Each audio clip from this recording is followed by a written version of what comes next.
So hi there, we are continuing with the same anterior triangle. So now the topic is on carotid triangle. So carotid triangle is present anterior to sternocleidomastoid muscle.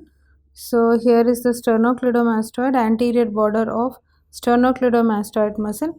Anterior-inferiorly it is bounded by superior belly of omohyoid muscle, superior belly of omohyoid, and anterosuperiorly, this green color muscle is the posterior belly of digastric.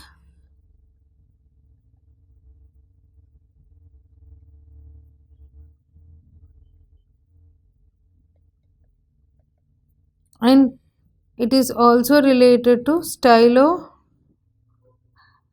muscle, which is along the posterior belly of digastric. So anterosuperiorly, superior boundaries are posterior belly of digastric and stylohyoid.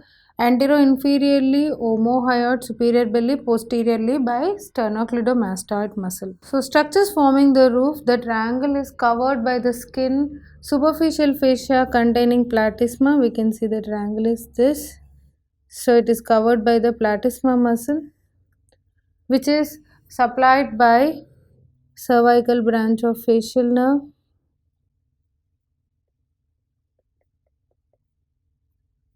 So cervical branch of facial nerve supplies the platysma, and the roof also contains a transverse cutaneous nerve or anterior cutaneous nerve of neck. Now let us understand the structures forming the floor of carotid triangle. So this is sternocleidomastoid muscle. This is the posterior belly of digastric, and here is the superior belly of omohyoid. And the floor muscles, we can see the thyroid cartilage lamina. This is the thyroid cartilage lamina. And here is the hyoid bone, greater corner of hyoid bone. So between thyroid cartilage lamina and the hyoid bone there is a membrane which is called as thyrohyoid membrane.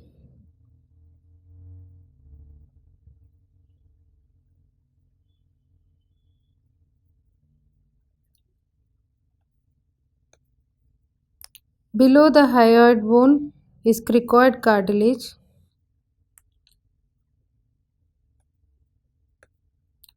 So thyropharyngeus of inferior constrictor, and also the middle constrictor attaches to the hyoid bone.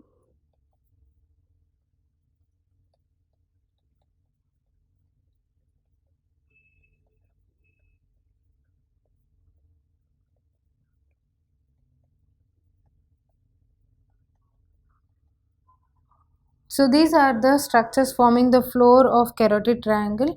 From above downwards, it contains middle constrictor, thyrohyoid membrane and the inferior constrictor. Now let us understand the contents of carotid triangle. So the contents of the carotid triangle, it mainly contains carotid sheath and its contents.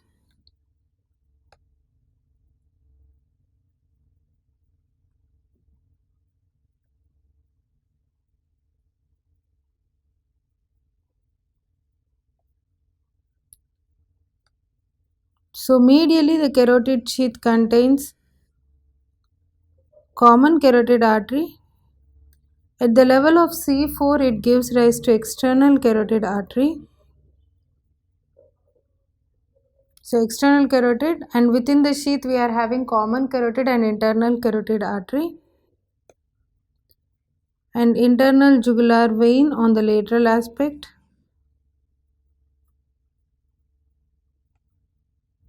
In between is the vagus nerve. So initial 5 branches of external carotid artery are given off within the carotid triangle.